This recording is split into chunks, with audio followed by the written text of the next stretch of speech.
اور کڑوکیں تھیں. چنانچہ میرے کوڑے میں شیر کہ اس کا جس وقت شور اٹھے ہو تو بابا صاحب انہوں نے تو دے گیا رجوری کے بیچ. انہوں نے اس جگہ جس وقت 20,000 آدمی کا مجمع میں تقریر کرتا مکیو کہ خبردار آج تو بیچے کسی نے سود دی ہو. سود کا بھی نہیں پتہ لگا تو وہ بھی نہیں لگا. یہ اس طرح کا واقعہ ایکسیڈنٹ تھا. گجر جاٹ کانفرنس بنی، وہ پہلی تنظیم جو ہے وہ بنی یہاں پر جموں کشمیر میں. تو وہ ایک تو کس جگہ میں بنی میں بتا اور کس سال میں بنی؟ 1990 میں بنی. 1991 میں گجر جاٹ کانفرنس کا سیاسی جلسہ جو تھا 1990 بکرمی میں، بکرمی، وہ ہو گیا 1932-33. تو شیخ صاحب نے یہ تھی 27 28 29 28 بیساکھ تک پونچھ کے شہر میں، اور جسے فوارا چوک بھی کہتے ہیں، رانی باغ بھی کہتے ہیں، اس میں یہ کانفرنس ہوئی. 2 دن کے بعد مسلم کانفرنس کی کنونشن ہونی تھی تو اس کا اجلاس ہونا تھا. تو مہاراجا پونچھ نے عین وقت پر جواب دے دیا کہ ہماری عورتیں نہیں مانتی ہیں کہ یہاں پر ہمارا اس کے رانی فارا میں جلسہ ہو، لہذا ہم نہیں دیتے. تو لوگوں کو اتنا غصہ آیا کہ سری نگر سے، جموں سے، میرپور سے یہ چٹائی، برتن، پکانے والے، کھلانے والے یہ ہاتھوں پر اٹھا کے 4 گھنٹے میں پونچھ پہنچا دیجیے. اوڑی مال چھوڑا ٹرکوں نے، ٹرک ادھر گئے ہیں، مال پیچھے سے لوگوں نے اٹھایا پونچھ لے کے. میں خود وہ منظر دیکھتا رہا ہوں. پھر 30 31 اور پہلی جیٹھ جو تھا یہ مسلم کانفرنس کا پونچھ کے شہر عیدگاہ میں جلسہ ہوا، اور شیخ صاحب نے تقریر کرتے ہوئے کہا یہ راجا، تو بجلی بجھ گئی، بند ہو گئی. جاٹ کانفرنس جیڑی بنائی ہے تو اس کو مقصد کیا تھا؟ اس لیے کہ جس پر ناانصافی ہوئی اس نے بابلا کیا، اس نے پارٹی بنا لی. سیدھی بات. اکثر سیاست میں ایسا ہوتا ہے کہ لوگ آخری دم تک، جب تک سانس بھی نہیں چھوٹتی، سیاست سے کنارہ کش نہیں ہوتے. تو آپ اتنے سال پہلے جب کہ اللہ تعالیٰ کے فضل و کرم سے آپ کی صحت بھی ٹھیک ٹھاک تھی، چاقو چوبند تھے، تو میاں بشیر صاحب کو کس چیز نے یہ تحریک دی کہ وہ سیاست سے کنارہ کش ہو گئے؟ مجھے سب سے زیادہ جو اس ماحول میں ایک ایسا طریقہ اختیار کیا گیا ہے، ہاتھ کی میری توے کی تیری، ہاتھ کی میری توے کی تیری، کسی کو کسی کا حق نہیں ملتا ہے. تو اس سے یہ مطلب لے کہ آپ نے بددل ہو کے سیاست چھوڑی، ہیں؟ آپ نے ناراض ہو کے سیاست سے کنارہ کشی اختیار تو کی. میں کیا کرتا؟ خدا کا شکر ادا کیا کہ اللہ پاک نے مجھے گھر میں ایک ایسا آدمی دیا جس کو میں اپنے آگے قربانی کے لیے قوم کے سامنے پیش کروں. ٹھیک ٹھیک. جی جی. تو آپ ان کے کام سے مطمئن ہیں؟ کس کے؟ میاں الطاف احمد صاحب کے کام سے. یہاں پالیسی ہی کوئی نہیں ہے تو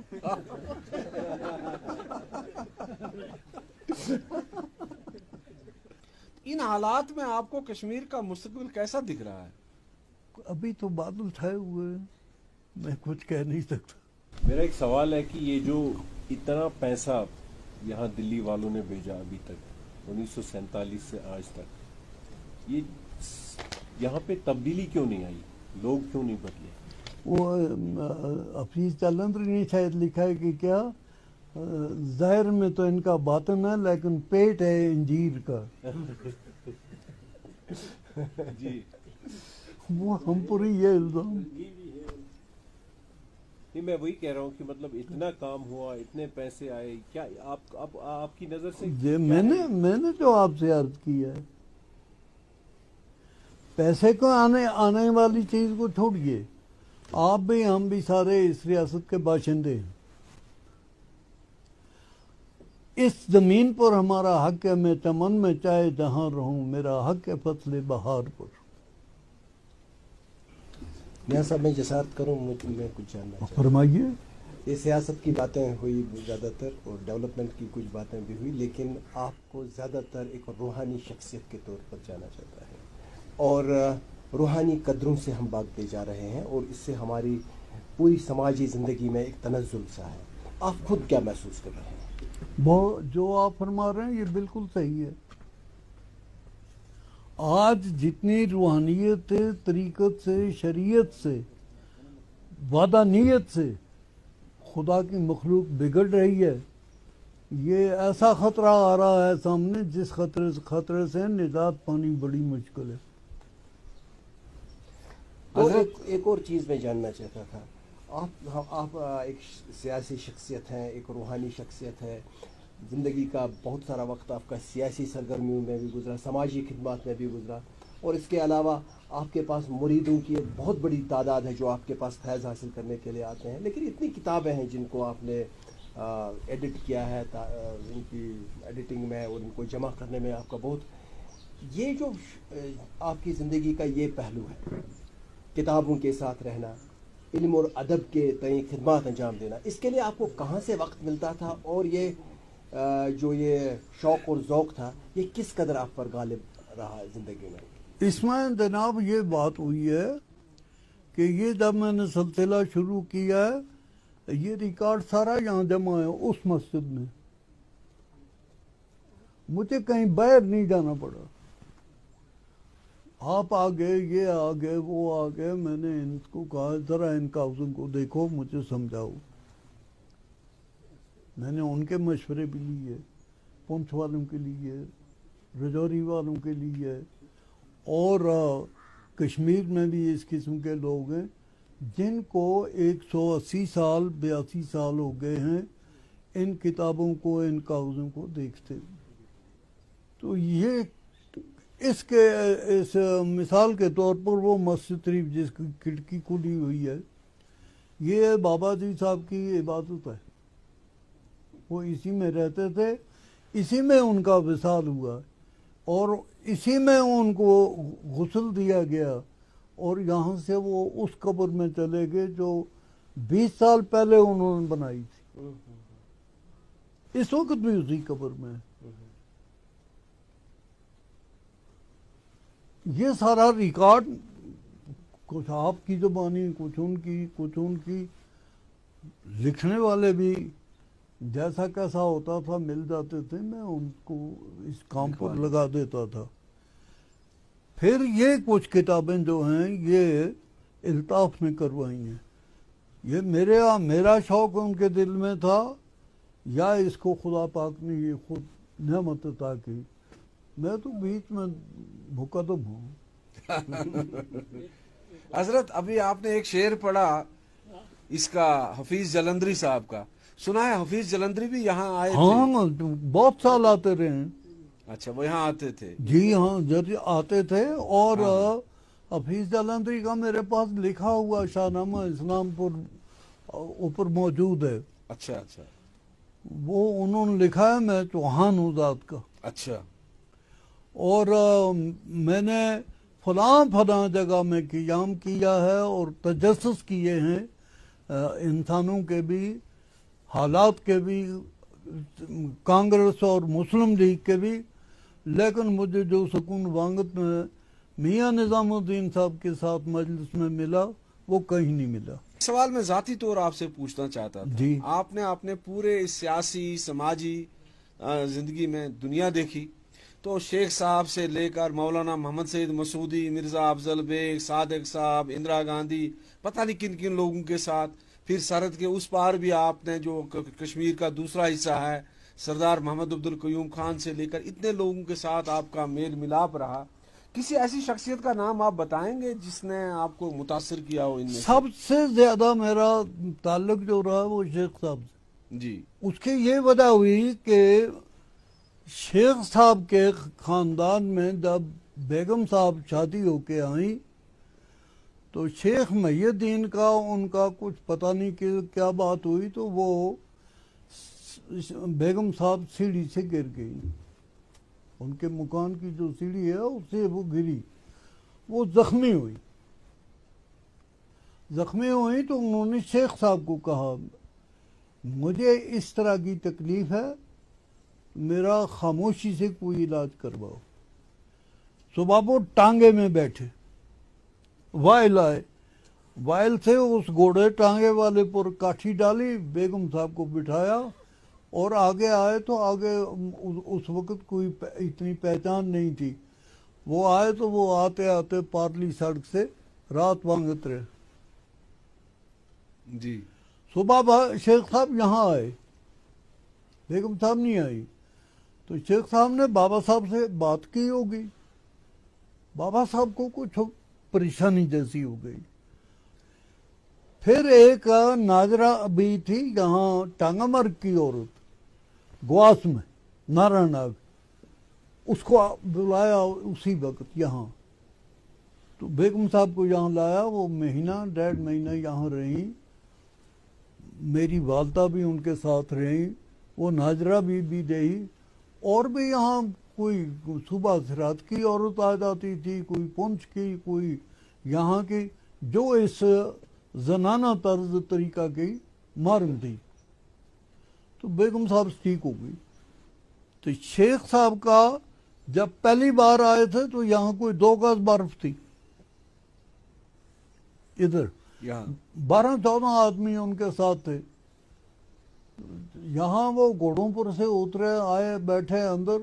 مجھے خوشی ہوگی کہ 14 گھوڑے ہیں, آج تو میرا سواری کا کام ہو گیا. تو یہاں پنڈت جواہر لال نہرو بھی آئے تھے. ہاں جی جی, پنڈت جی آئے یہاں سے, پھر چائے شائے پی, کھانا کھایا. جس سال سوپور میں کنونشن تھا, کنونشن ہوئی. آپ کے بچپن کی طرف جاتے ہیں, لڑکپن کی طرف جاتے ہیں. بچپن اور لڑکپن کا کوئی ایسا واقعہ جو سبق آموز بھی ہو اور دلچسپ بھی ہو. یہ بڑی مار بابا صاحب سے, اور اس وقت روتے تھے کہ یہ باپ کیوں مارتا ہے. آج روتے ہیں کہ وہ مارنے والا کہاں چلا گیا. اسی طرح گھوڑ سواری کے بارے میں ہم نے سنا کہ آپ نے ایک ہی دن میں یہاں سے پنچ تک. ہاں بالکل, ایک بار نہیں, 4-5 دفعہ. اور خدا پاک کے فضل سے میں نے ایسے گھوڑے رکھے ہیں جو کشمیر میں یا جموں میں کسی کے نہیں تھے. جی, اس وقت بھی آپ کا دل کرتا ہے سواری کرتے ہیں؟ بالکل, میں تڑپتا ہوں. آپ کو میں بتاؤں, ایک آدمی مجھ سے جو زین بلاک وہاں سے لاتا تھا, کانپور سے, کیونکہ آپ سیالکوٹ سے تو آ نہیں سکتی, نہ وہاں بنتی ہیں. تو میں نے اس کو 5-6 سال ہو گئے, نہیں تھوڑا ہو گیا, میں نے اس کو تلاش کیا, وہ نہیں ملا. رجوری کا ہے. پرسوں اچانک یہاں آ گیا. میں نے پوچھا تم کہاں تھے؟ اس نے کہا یہ بات ہے, کچھ اس طرح کرنے لگا. میں نے کہا یہ لو چٹھی, یہ لو کرایہ, کانپور جاؤ, میری کاٹھیاں 2 بنا کے لاؤ, ایک اس کے لیے ایک میرے لیے. آپ ڈائری بہت پہلے سے لکھتے رہے, یہ شوق کب سے آپ کو پیدا ہوا تھا ڈائری لکھنے کا؟ پہلے ابتدا میں بابا صاحب لکھتے تھے. اچھا, تو ان کی ڈائری پر میں پڑھتا تھا, آج ہم نے یہ قصور کیا, آج گھوڑا لنگڑا کیا, آج اس طرح ہوا. تو میں نے کہا میں بھی لکھوں. اچھا, آپ بھی لکھتے رہے. تو پھر میں نے لکھا, 8-10 سال ہو گئے نہیں میں لکھتا. جی جی, لیکن اس وقت تک میرے پاس 60-70 سال کا پورا ریکارڈ, ڈائری کا ریکارڈ. ملت اسلامیہ کے خصوصاً اصلاح کا, اس کے صحیح نقش قدم پر چلنے کا, اس کے نجات کا ذریعہ جو تھا اور فلاح کا جو ذریعہ تھا, وہ قدیم مدارس, خانقاہیں جو ہے وہ ہوا کرتی تھی. وہ حضرت شیخ پیران پیرن حضرت شیخ عبدالقادر جیلانی رحمۃ اللہ علیہ کا جو بغداد شریف میں مدرسہ نظامیہ تھا, وہاں سے لے کر آج تک کی جب ہم تاریخ دیکھتے ہیں تو وہاں اصلاح کا ایک پہلو نظر آتا ہے.